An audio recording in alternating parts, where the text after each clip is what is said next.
안녕하세요. 오늘도 사연살롱을 찾아주셔서 감사합니다.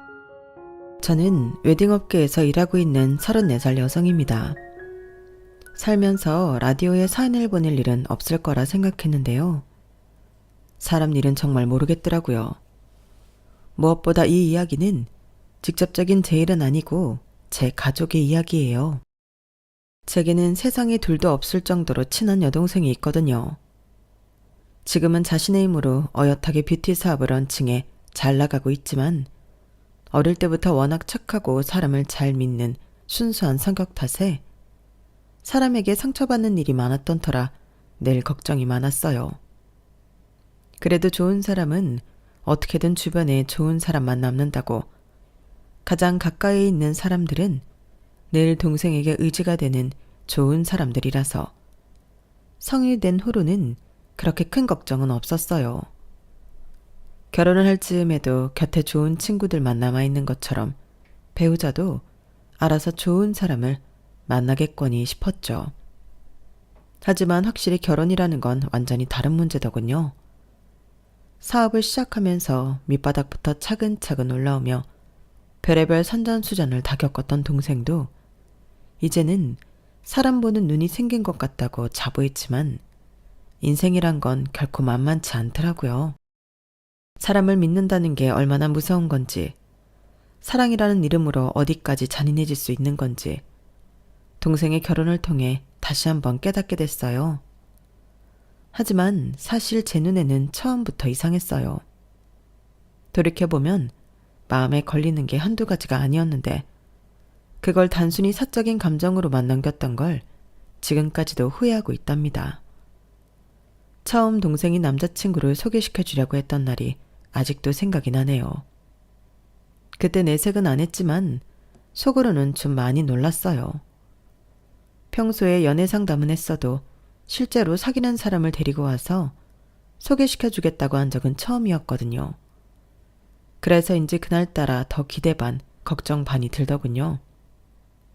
약속된 카페에 나갔을 때 밝게 웃고 있는 동생과는 달리 남자의 표정은 웃음기 하나 없이 딱딱하게 굳어 있었어요. 언니 여기야. 이쪽이 내 남자친구야. 제가 가까이 왔음에도 동생의 남자친구는 절 똑바로 보질 않더라고요.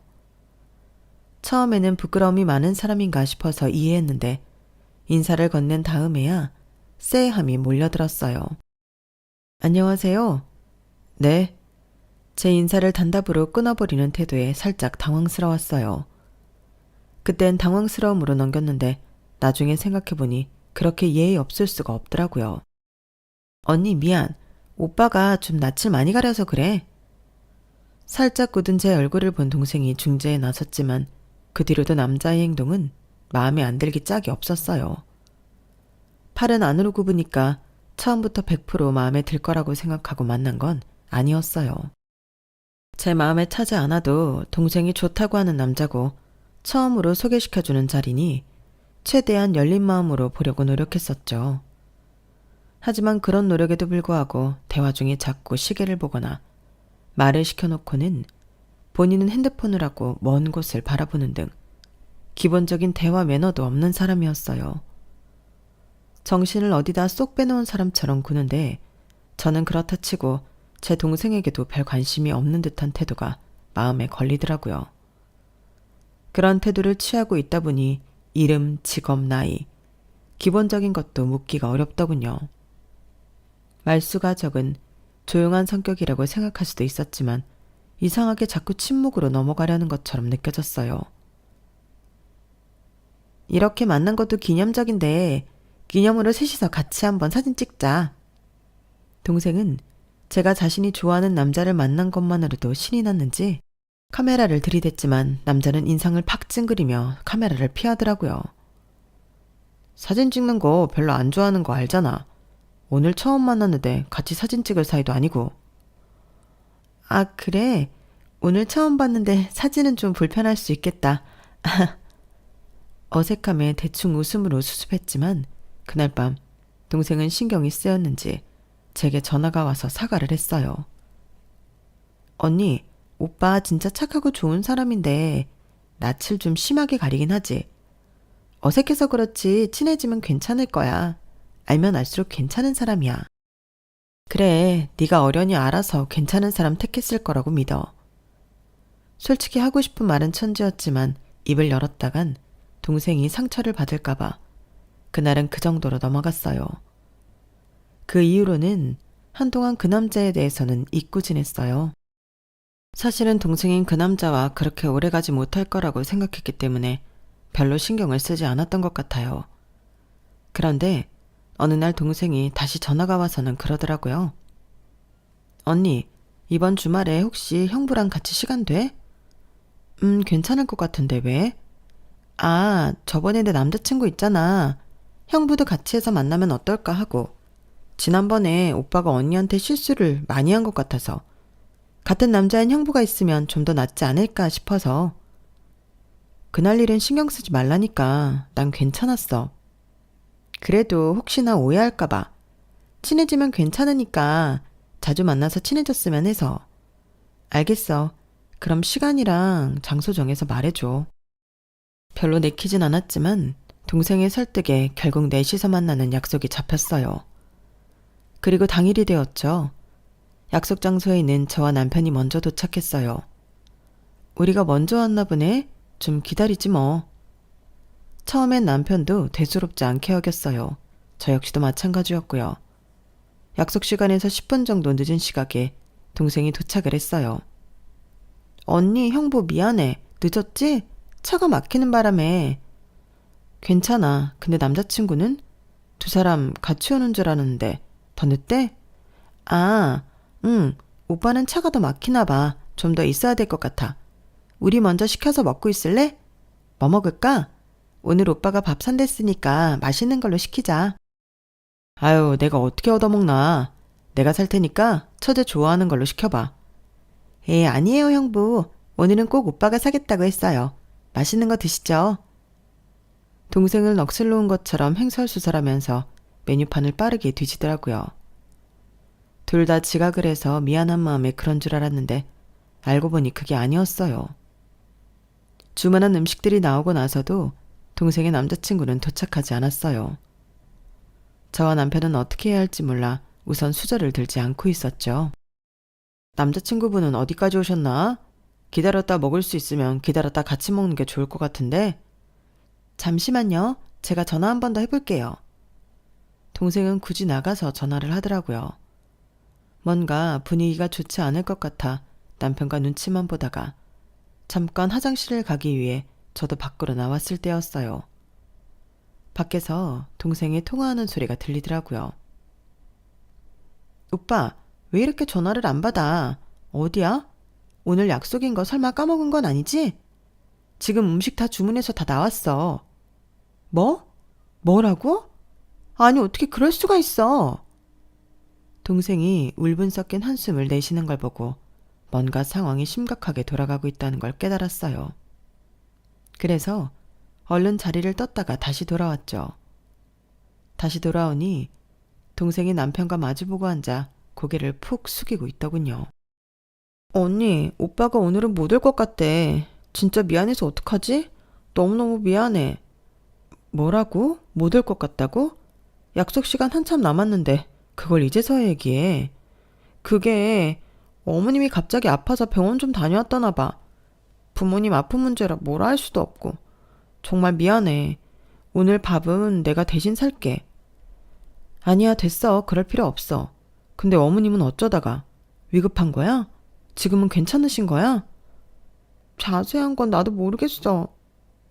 동생이 침울한 표정에 더 자세히 물어보기가 힘들더라고요. 그날 밥은 저희 남편이 샀고 미안해하는 동생을 겨우 달래서 집으로 보내고 돌아왔어요. 이게 무슨 일인가 싶어 어안이 벙벙해 있는데 남편이 말하더군요. 근데 처제 남자친구 말이야. 뭔가 이상하지 않아? 아깐 분명히 차가 막힌다고 하지 않았어? 근데 갑자기 어머님 병원에 가서 연락이 두절이 됐다고? 그러게. 아까는 동생이 그냥 연락 안 되니까 난처해서 둘러댄 것 같기도 해. 그럼 병원에 간 건 맞는 거야? 잘 모르겠어. 아까 동생이 통화하는 걸 들었는데 어떻게 그럴 수 있냐고 화를 내더라고. 어머님이 병원에 간 거였으면 그렇게 화를 내진 않지 않았을까? 일방적으로 파토당하니까 기분이 좀 그렇기는 하네. 그 사람 어떤 사람인지 잘 지켜봐야겠다. 그래도 뭔가 사정이 있었겠지. 기분이 찜찜하긴 했지만 동생이 이상한 남자를 만나고 있을 거란 생각은 별로 하고 싶지 않았어요. 동생은 어릴 때부터 인간관계에 상처를 많이 입고 손해를 보고 자라와서 성인이 된 이후부터는 똑부러지게 연애해 왔거든요. 게다가 저나 저희 남편과 만나는 약속 사건을 제외하면 동생은 그 남자를 만나면서 꽤 행복해 보였어요. 늘 그 남자친구 이야기를 했고 연애를 시작하면서 들떠 보였거든요. 이전에 했던 연애 모습과는 완전히 달라 보였어요. 언니, 근데 확실히 사람은 좋아하는 사람을 만나야 하는 것 같아. 그전에는 나 좋다는 사람들만 만났었는데 내가 푹 빠져있는 사람 만나니까 얼마나 두근거리는지 몰라. 연애가 이렇게 좋은 건 줄 처음 알았다니까? 동생이 그렇게까지 이야기하는데 딴지를 걸고 싶은 언니는 세상 어디에도 없을 거예요. 남들한텐 좀 어색하고 뚝딱여도 내 사람한텐 잘해주는 사람이라면 괜찮다고 생각했어요. 모든 게 완벽한 사람이란 건 없으니까요. 그러던 어느 날 오랜만에 동생과 단둘이서 놀러를 갔는데 동생이 웬 영상을 보여주더라고요. 언니 이것 봐봐. 우리 오빠한테 늦둥이 동생이 있거든? 근데 엄청 귀엽더라. 동생이 어떤 귀여운 여자아이와 포옹을 하는 영상이었어요. 늦둥이 동생이 있었어? 전에 만났을 땐 그런 얘기 없었잖아. 아 그치 그랬지. 오빠 말론 동생이랑 나이 차이가 너무 많이 나서 어디 가면 애 아빠를 오해받기도 하고 엄마 체면도 있고 해서 주변에는 말을 아낀다고 하더라. 나도 알게 된 지 얼마 안 됐어. 너무 귀엽지? 나이 차이는 많이 나도 오빠랑 얼마나 닮았는지 몰라. 유전자가 진짜 신기하다니까? 그러네 귀엽긴 하다. 꼭 아역배우처럼 생겼네. 하다못해 막내 동생의 존재도 나중에 말했다기에 속으로만 기가 차 있었어요. 그러던 어느 날 명절에 가족이 모여있는데 갑자기 동생이 파격 선언을 했죠. 엄마 아빠 그리고 언니랑 형부 저 드릴 말씀이 있어요. 갑자기 왜 그래 무섭게. 나 오빠랑 결혼하기로 했어요. 뭐야? 너 그 사람이랑 만난 지 3달밖에 안 되지 않았니?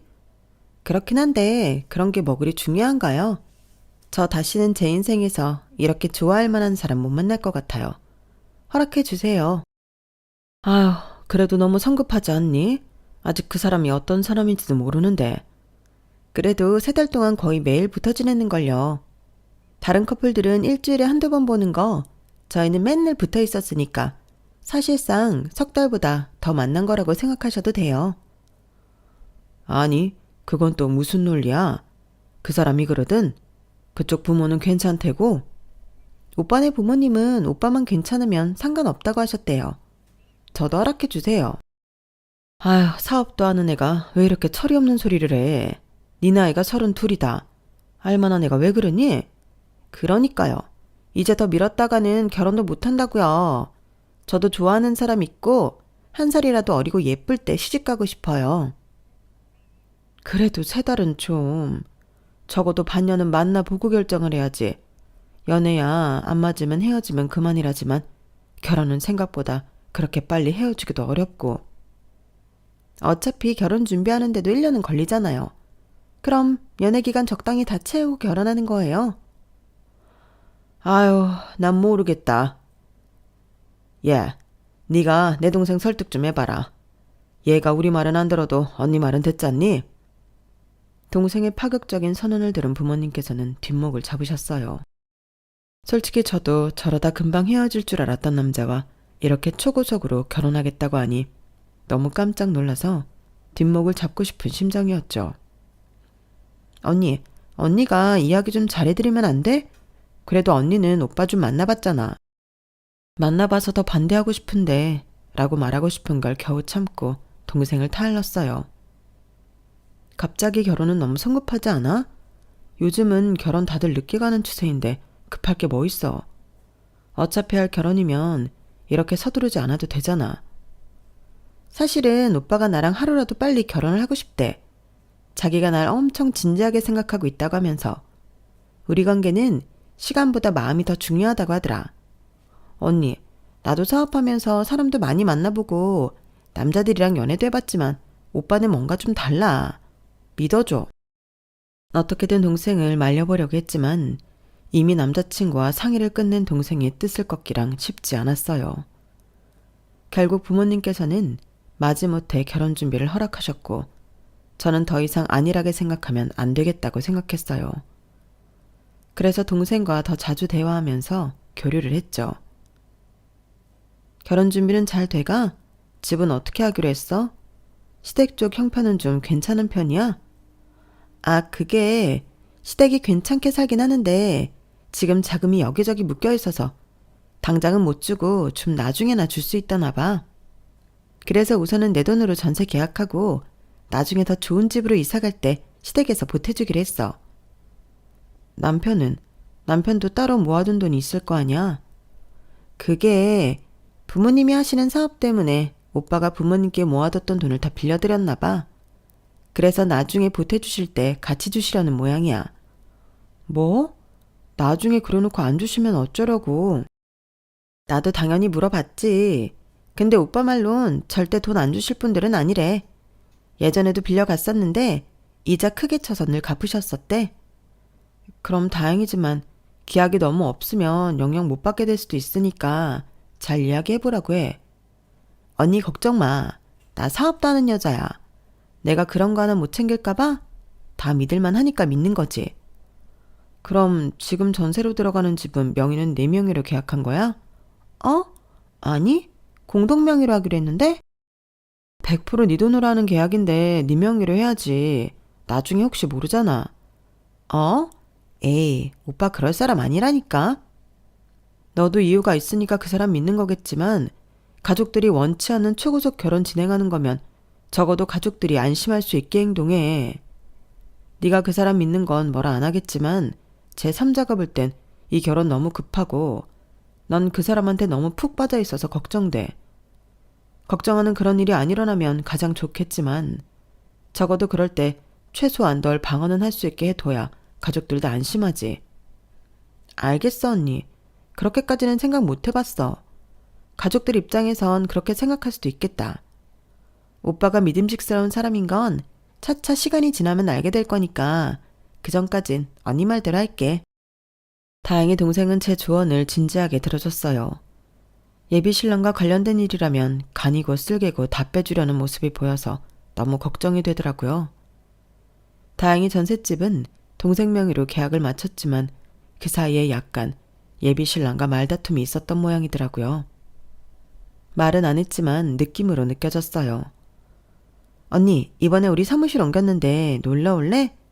우리 회사에서 이번에 새로 만들고 있는 화장품들 좀 가져가서 테스트 좀 해줘. 언니 친구들한테도 좀 나눠주고. 정말? 그럼 나야 좋지. 하루는 오랜만에 동생 사무실에 놀러 가게 됐어요. 새로운 사무실을 보여주면서 화장품 샘플 테스트를 부탁하기에 가벼운 마음으로 회사에 놀러 갔죠. 그런데 사무실 한 구석에 익숙한 이름이 적힌 명패가 있더군요. 마케팅 팀장 함정호. 동생의 예비 신랑 이름이었어요. 절대로 흔하지 않는 성과 이름이었기에 바로 그 사람인 걸 알 수 있었죠. 이거 뭐야? 함서방 여기 다녀? 깜짝 놀라서 묻자 동생도 놀랐는지 살짝 굳더군요. 아, 그게 우리가 브랜드 타겟층을 더 넓히고 싶은데 마케팅 전문 인력이 없어서 좀 난항을 겪고 있었거든.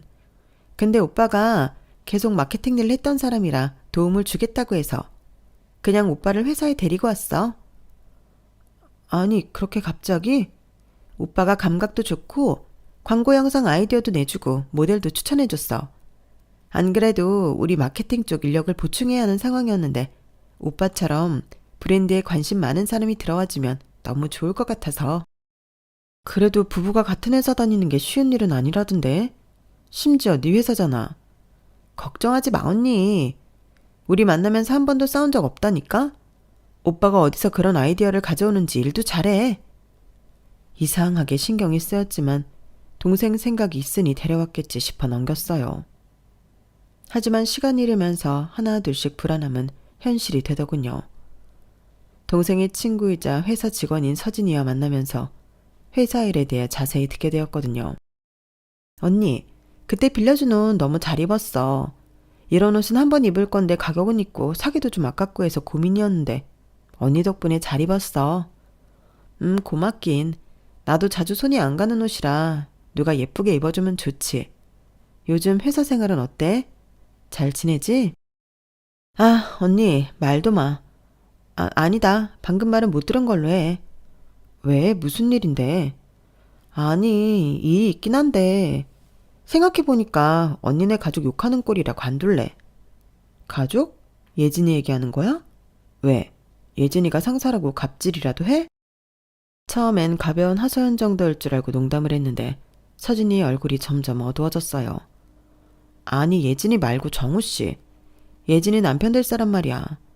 마케팅 쪽에 경력 빠삭하다고 데려다 팀장으로 앉혀놨는데 어느샌가부터 예진이 등에 업고 자기가 무슨 인사 관리까지 하기 시작했어. 이빠른 소리 하는 직원들 있으면 바로 찍어서 예진이한테 말도 없이 자르거나 스스로 나갈 때까지 괴롭히더라니까?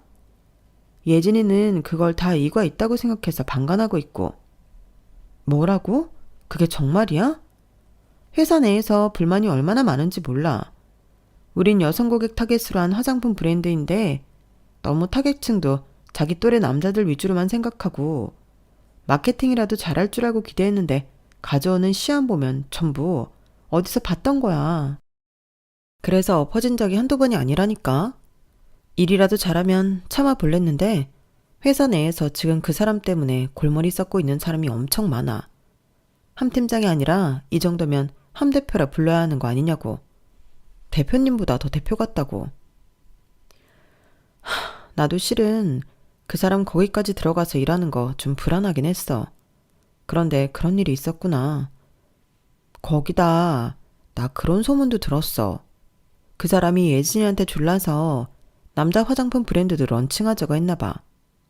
브랜드를 새로 런칭하는 건 품이 많이 드니까 예진이가 그냥 우리 브랜드 내에서 남자 화장품 라인을 만들자고 했는데 와이프가 대표 자리에 있는데 자기가 후달리게 팀장 자리인데 쪽팔린다고 대표직함 달아야겠다고 싸우는 걸 어떤 직원이 봤대. 회사 일이라 개입하는 게 좀 그렇긴 하지만 그래도 언니가 넌지시 한번 말이라도 해주면 안 돼? 예비 신랑이랑은 같이 일 안 하는 게 어떠냐고. 그렇게 경력 많은 사람이면 다른 회사 가도 되잖아. 걔가 내 말 듣겠어? 내가 말했다가 괜히 둘이 또 싸움 날 수도 있는데. 그래도 한번 지나가듯 얘기는 해볼게. 나도 이런 부탁은 하기 싫지만 애정했던 회사라 이렇게 흔들리는 꼴 보고 있기가 좀 그래. 스트레스도 상당하고. 그래도 예진이가 언니 말은 잘 듣잖아. 부탁할게. 그 말을 들으니 도저히 외면하기가 힘들더라고요. 어렸을 때부터 동생이 제 말만큼은 귀담아 듣고 잘 따라줬거든요. 회사 일은 먹고 사는 일이니만큼 중요한 문제라고 생각해서 꼭 이야기해줘야겠다 싶었죠. 그런데 평소였다면 수용적인 태도로 진지하게 조언을 들었을 동생이 조금 날카로운 반응을 하더라고요. 언니, 그런 얘긴 또 어디서 들었어? 설마 서진이가 그래?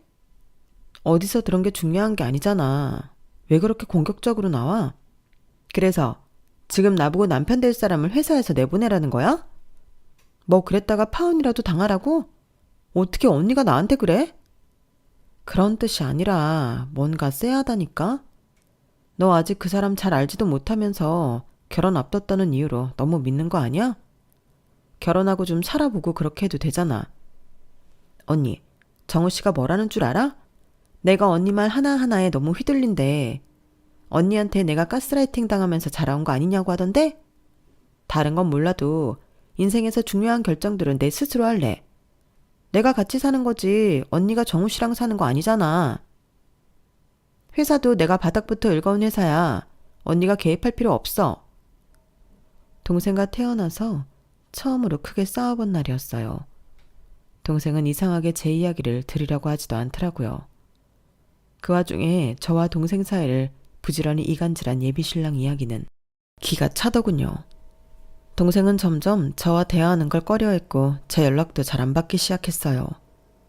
한때 누구보다 친하고 소중했던 사이였는데 눈에 보이지 않는 균열이 점점 커지기 시작했죠. 여보, 이 애는 누구야? 아니, 처제 예비신랑 애 있어? 그게 무슨 소리야? 하루는 남편이 주말에 메신저 프로필 사진을 보다가 제 동생 프로필 사진을 보곤 저런 말을 하더라고요. 그 말에 화들짝 놀라 동생의 프로필 사진을 확인해 보니 예비신랑의 늦둥이 동생과 셋이서 어딜 놀러 다녀온 모양인지 셋이서 같이 찍은 사진이 올라와 있더라고요. 남들이 보기엔 영락없는 가족 사진 같았어요. 깜짝이야. 아니야, 이 사람 늦둥이 여동생이 있다더라고. 아, 그래?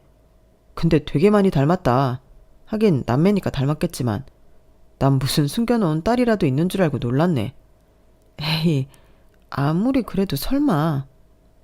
보통 상황이라면 말 같지도 않은 소리라며 웃어 넘겼지만 이상하게 웃음이 나오지 않더라고요. 그래도 제가 그 사람을 너무 이상하게만 보고 있는 거 아닌가. 동생이 선택한 데엔 이유가 있지 않을까 싶은 마음으로 애써 넘겼어요. 그러는 중 시간은 빠르게 흘러 양가 상견례 날이 다가왔어요. 상견례 날은 생각보다 차분하게 흘러갔어요. 사부인은 품격 있어 보였고 예진이는 오랜만에 꾸밈없는 얼굴로 환하게 웃고 있었어요. 오늘 늦둥이 동생은 안 났네요.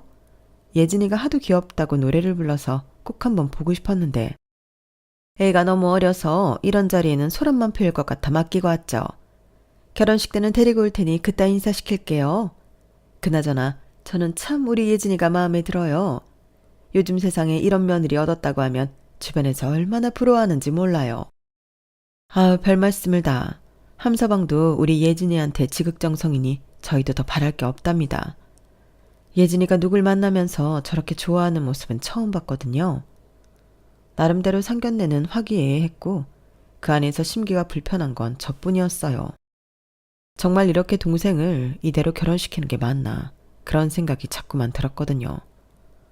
식사가 끝나고 성공적이었다고 할 수 있는 상견례에 동생은 기분이 무척 좋아 보였어요. 저는 잠깐 화장실을 갔다 오기 위해 자리에서 일어났죠. 화장실은 복도 끝에 있었고 그쪽은 식당 구석이라 아무도 없이 조용했어요. 그런데 사람 말소리가 들리더라고요. 그때 제가 왜 그랬는지 모르겠지만 저도 모르게 거의 본능적으로 벽 뒤로 몸을 숨겼어요. 화장실 거울 앞에서 누군가 영상통화를 하고 있었어요. 동생의 예비 시어머님이었죠. 영상통화를 하고 있는데 잘 보니 늦둥이 딸과 통화를 하고 있는 모양이더라고요.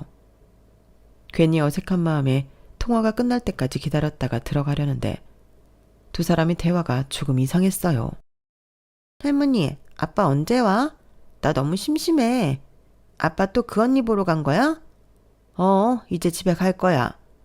할머니, 나 또 아빠 다른 언니한테 뺏기는 거 싫은데. 아유, 곧 끝나. 조금만 더 참자. 아빠랑 둘이 살고 싶다면서. 아빠가 다시 너 데리고 갈 수 있으려면 이번 결혼은 꼭 성공해야 돼. 그 말에 저는 깜짝 놀라 다시 영상통화 화면 속 아이를 봤어요. 손과 가슴이 벌벌 떨리더군요. 늦둥이 동생이라고 했던 아이가 화면 속에 있었어요. 저는 떨리는 손으로 핸드폰을 꺼내서 몰래 영상을 촬영하기 시작했어요. 할머니한테 엄마라고 하기 싫어. 할머니는 할머니지 왜 내 엄마야. 아빠한테 오빠라고 하는 것도 싫어. 그래. 우리 손녀가 오늘따라 왜 이렇게 투정일까. 그래서 할머니랑 아빠가 엄마 만들어주라고 이러는 거잖아. 우리 공주님도 엄마가 있어야지.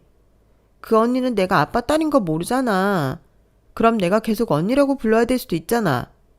아니야. 결혼만 잘하면 우리 공주가 아빠 딸인 거 언니한테 말할 거야. 안 그러면 언니가 아빠랑 결혼 안 해준대. 우리 딱 1년만 참자. 우리 공주가 초등학교 입학할 때까지만. 이 언니가 딴 건 몰라도 돈은 엄청 많아. 1년이면 10억 받고 이혼하면 된다니까. 우리 공주 10억이 얼마나 큰 돈인지 모르지?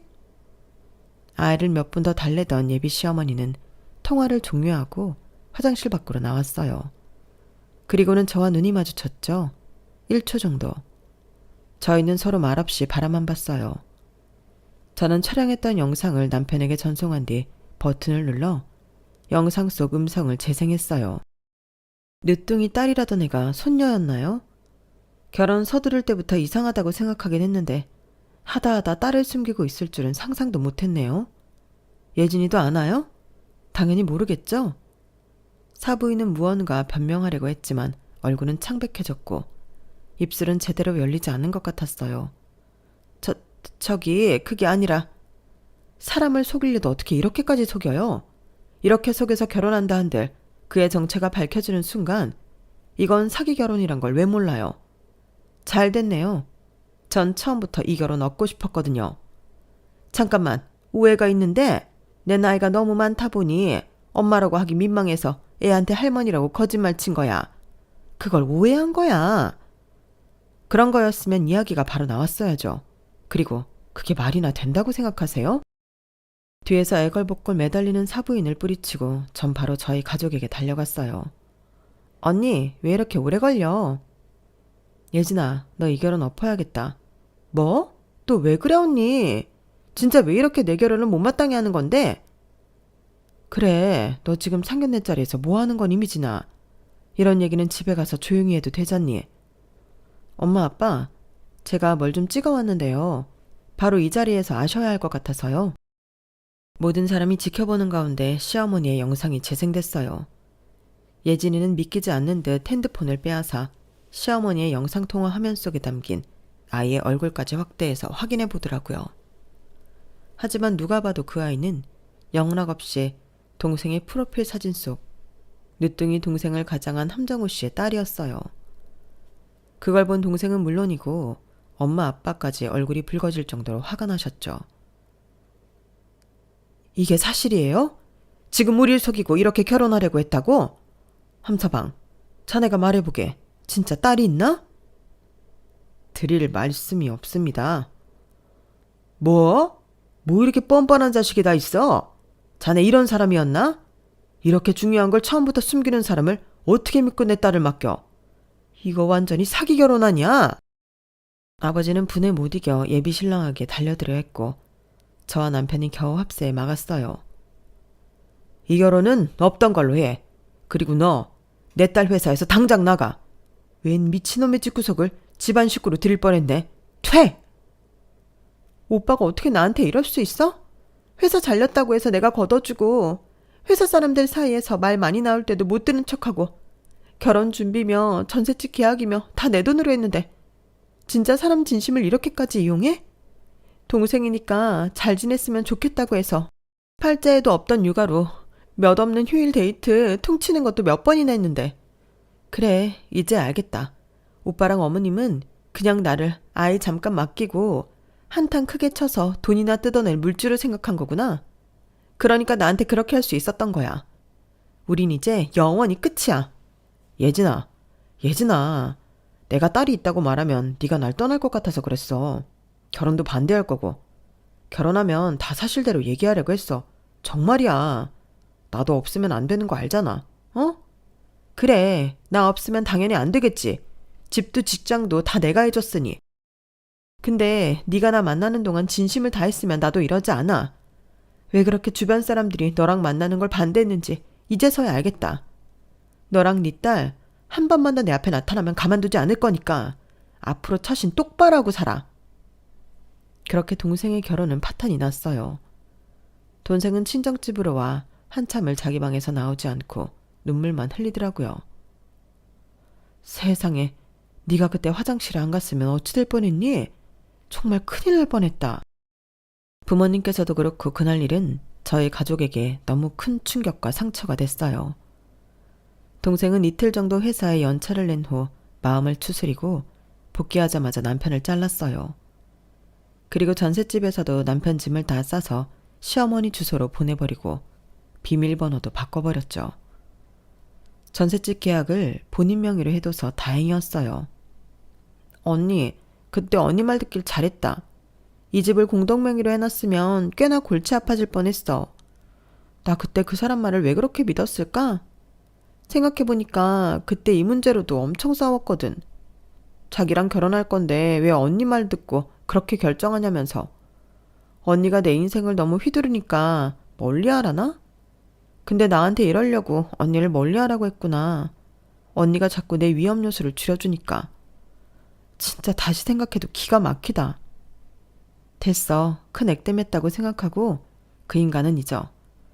네 조건에 너처럼 착한 사람이면 꼭 다시 좋은 사람을 만나게 되어 있어. 이번에야 감쪽같이 속았다지만 사람은 끼리끼리 만나게 되고 결국 자기 짝은 있는 법이거든. 언니 고마워. 내가 언니한테 그렇게 상처 주는 말을 했는데도 괘씸하지 않아?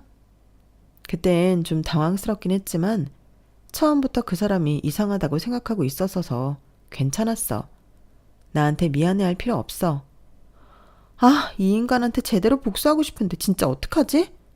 회사에서 내쫓고 집에서 내쫓은 것만으로는 분이 안 풀려. 그럼 우리도 방법을 찾아보자.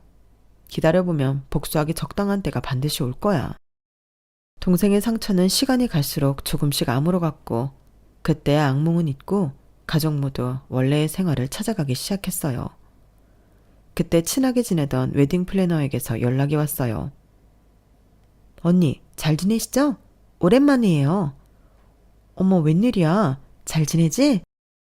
아니, 언니 작년에 동생 결혼 문제로 뒤집어졌다고 했잖아요. 근데 그 사람 이름이 함정우 맞죠? 이름이 특이해서 아직도 기억하고 있었거든요. 맞아. 근데 그건 왜? 아니, 제가 지금 사진 보낼 테니까 그 사람 만나 한번 보세요. 플래너가 보낸 사진 속에는 새 출발을 하는 남녀가 예복을 입고 서로를 바라보며 웃고 있는 사진이 담긴 모바일 청첩장이었어요. 미친 거 아니야? 이 인간 또 결혼한다고? 네, 이 사람 맞죠? 어쩐지 쎄해서 연락드렸어요. 와, 진짜 웃기는 놈이네. 또 어디서 월척 낚았나 보네. 내가 이 자식을 가만 두나 봐라. 저 여기 웨딩홀 사람들이랑 친해요, 언니. 저도 도울게요. 저는 친한 동생의 도움을 받아 예진이와 함께 복수 계획을 짰어요. 몰래 웨딩홀 직원을 매수해서 식전 영상에 올라갈 영상 대신 저희가 준비한 영상을 올려달라고 했죠. 그 영상은 제가 촬영했던 시어머니의 영상과 함께 예진의 영상이 담겨 있었어요. 새로 인생을 시작하시려던 신부님께 혹시 함정우 씨에게 딸이 있다는 사실을 아셨는지 걱정되어 이렇게 영상 편지를 남깁니다. 진지한 인사말과 함께 시작한 그 영상에는 예진이가 직접 겪은 일들과 결혼이 어떻게 파탄났는지가 담겨 있었어요. 예진이는 그 무렵부터 뷰티 사업이 성행해 얼굴까지 알려진 CEO였기에 얼굴을 밝히고 피해 사실을 알리는 게 더 효과적일 거라는 판단이었죠. 혹시 모를 사고를 방지하기 위해 직접 가지는 않고 영상만 보냈고 웨딩홀 직원에게 받은 후기 영상은 참담하더라고요. 당신 미쳤어? 화가 난 신부가 부케를 그 남자에게 집어 던졌고 웨딩드레스 자락을 움켜쥔 신부가 화난 걸음으로 버진로드를 되돌아 나갔어요. 부케를 집어들고 어쩔 줄 몰라하며 신부를 쫓는 함정우의 모습과 뻔뻔하게도 곱게 한복을 차려입고 있던 전 시어머니가 뒷목을 잡으며 쓰러지는 모습까지 아주 생생한 현장이더라고요. 동생의 이름이 알려진 덕분에 이 일은 기사까지 실리게 되었고 인터넷에 신상까지 알려지게 됐어요. 당시에는 정말 동생과 저희 가족의 일에 큰일이었지만 이제는 사적인 자리에서 가끔 결혼 관련 질문을 받을 때마다 동생은 농담으로 웃어 넘기는 여유가 생겼답니다. 이제 그런 남자는 눈만 봐도 딱 알겠다니까요. 당한 게 하도 많아서요. 그리고 제가 못 알아보더라도 우리 언니가 아주 사람 보는 눈이 기가 막히거든요. 덕분에 다음 사람은 좋은 사람 만날 것 같아요.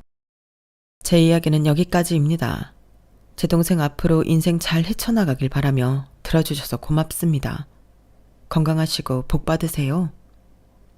여러분, 사연 댓글에 응원과 현명한 조언 부탁드려요. 좋아요와 구독은 저에게 큰 힘이 됩니다. 오늘도 좋은 일 가득하세요.